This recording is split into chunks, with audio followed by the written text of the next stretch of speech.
RFK Jr. Now, I don't agree with RFK on a lot of things, but the one thing that I like about the guy is that he's trying to make America healthy again. He basically exposed all of the chemicals that America's market is allowing to put in their foods. That, for example, the European market has completely banned. For example, like Red 40, which is a chemical food dye that has very negative, severe side effects. So you would think, like, who can be against such a guy? You know, against a guy that his whole political movement is against big pharma. He's fighting for clean food so that massive corporations would stop pumping chemicals in your food. Who can be against it? Guess what? It's not Republicans, it's Democrats. How can that be, huh?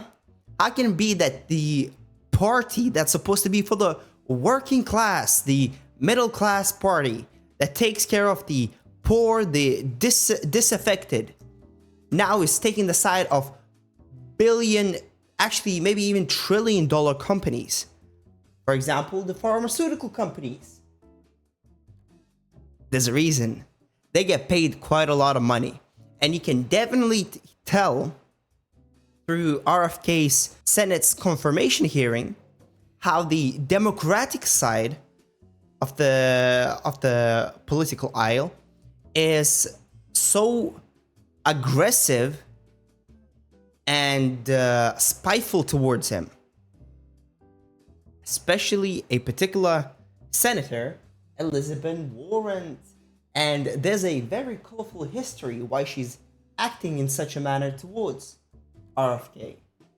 It's gonna be interesting to find out one, huh? Okay, dokie. RFK, during the 2024 presidential election, RFK Jr. actually ran as the third party, not a Democrat, not a Republican, because Democrats effed him over, right? They didn't give him the chance, the opportunity, because they knew exactly that he would win and that would disrupt their donors, the massive donors. So he ran as a third party, and Republicans did not like the guy, but they didn't do anything that would, stop him from running. Well, Democrats continue to push lawsuits against him to get him out of the race. So RFK dropped out and endorsed Trump. So that's practically the whole story regarding Trump and RFK Jr. I left the party to run as an independent. The DNC waged continual legal warfare against both President Trump and myself to suspend my campaign and to support President Trump. And Trump wanted him in his cabinet because he wanted the legacy of the president who made America healthy again, right? So now that Trump is elected, he's putting RFK Jr. in the position that he promised he would, the head of HHS. And the difference between Biden's administration, the head of HHS, is wildly different from RFK Jr. I'm just gonna pop it up on screen because you have to see the difference. Shocking, huh? That's exactly how I reacted when I saw the staunch difference between the picks for HHS, the head of HHS, for the two presidents. So what's the whole reason of RFK Jr. being so popular at the moment? Which actually he's popular not only in Republican spheres, he's actually very popular with Democrats as well, because he wants to get rid of the chemicals out of the food. Now, of course, there's a big social media push from news outlets to paint him as a science denier because of the, you know what? All he was trying to say is that the standards must be raised to make those safer for people. However, Democrats don't want that. For some reason, well, I guess it's because he's associated with Trump. So they don't wanna admit that he actually is doing something correct or good. Now, the Senate confirmation hearing is actually quite wild, especially the interaction between Elizabeth Warren and RFK Jr. Now, the funny thing is that Elizabeth Warren, she lives in a $5.4 million mansion. She's a senator. She works at a governmental job. How does she make that money? I think you guys know. Insider trading and very nice paychecks from the companies, from the massive establishments. That's exactly how she makes her money. And how can you not think that this is corrupt? Elizabeth Warren got a gig to teach at Harvard for $350,000. To teach one class, $350,000. Do I have to say anything else? I think it's pretty clear that she's corrupt. No? Is it just me? I think so not. I think everybody to some degree understands that she's corrupt. And it's very apparent from this Senate confirmation hearing. The most disappointing thing about this hearing is Bernie Sanders. Now, I'm not a fan of the guy. Apparently, he did some really nice things. He fought very hard for the racial justice in America in the 60s, which admirable. I can give you that. I can give you props for doing such a thing. However, what would be the reason for Bernie Sanders to take a stance against RFK Jr.? And that's simple. If you don't stand against RFK Jr., you're standing with him. And if you're standing with RFK Jr., you're standing with Trump.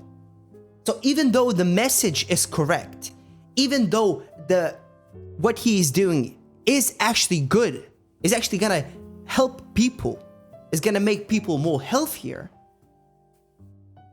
it doesn't matter because you can't be associated with Trump. And by the way, the issue of chemicals in food is severe in America.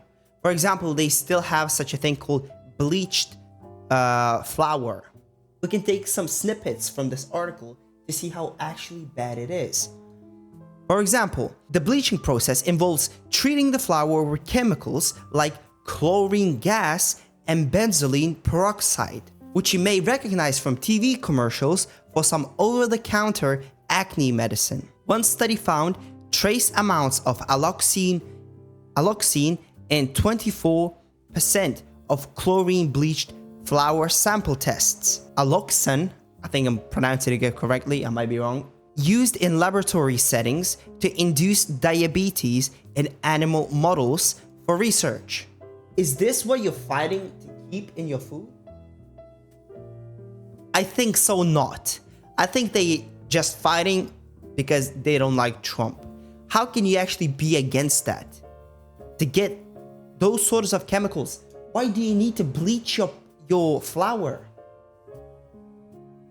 There's no point of bleaching your flour. Eastern Europe, we don't bleach our flours.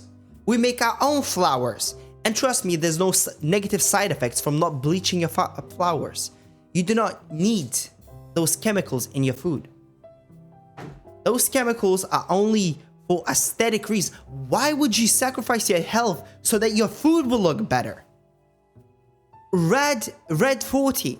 Why do you need such bright colors?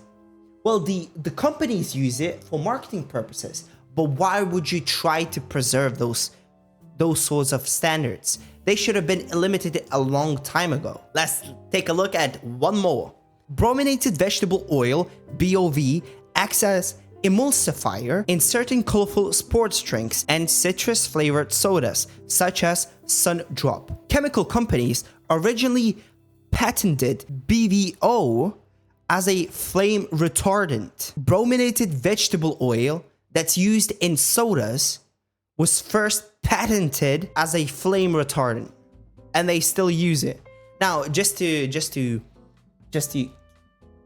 give you the nuance. Just because it was used for flame retardants, it doesn't really mean that it's bad for you.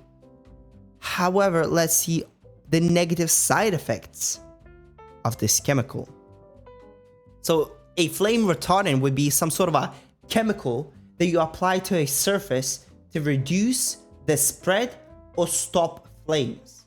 That's what a flame retardant is. Okay, so that's the negative side effects of this chemical is studies have shown that the main chemical in BOV, bromine, accumulated in human tissue and breast milk can cause neurological effects over time. Bro, can somebody defend this? I can't. I cannot defend this. How can these Democrats defend this stuff? It's indefensible. And it's so clear. By the way, the freak out on TikTok, the way that people, the Democrats, like the psychopathic side of them, are making fun of RFK Jr. because of his voice and stuff like that.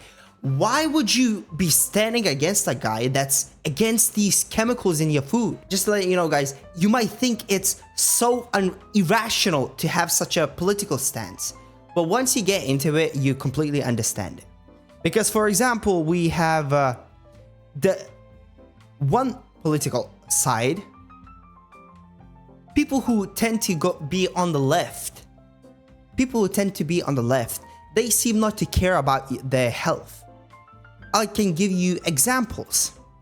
They don't care about their health because with the political movements like healthy at any size. Then we have exercise is white supremacy. Literally, they compared exercising using weights to white supremacy. And let's not forget gender affirming care. They are willing to pump their own bodies with chemicals to make themselves look like they want to. Does that seem like people who actually want to be healthy? I don't think so. I think their immediate feelings are more important than what makes them healthy. So can't really do anything about it, huh? But anyway, as of today that I'm speaking, RFK Jr. most likely will be approved. He will be approved, and we'll see Americans get healthier and healthier with less chemicals in their food. The pharmaceutical company is going to be held accountable. The food is horrible, and you use medicine to mask the negative side effects of the food, of the horrible health standards in America. So it's a perpetual cycle. It just continues to happen. And hopefully RFK Jr. is the metal pole in the spikes that's gonna completely collapse the cycle, and we'll see Americans becoming healthier again because it's just getting ridiculous. But anyway, let me know what you guys think in the comments. Do you actually like RFK Jr.? Do you think he's actually gonna do the things that he says? And if you like the video, please like and subscribe, and see you next time. Bye.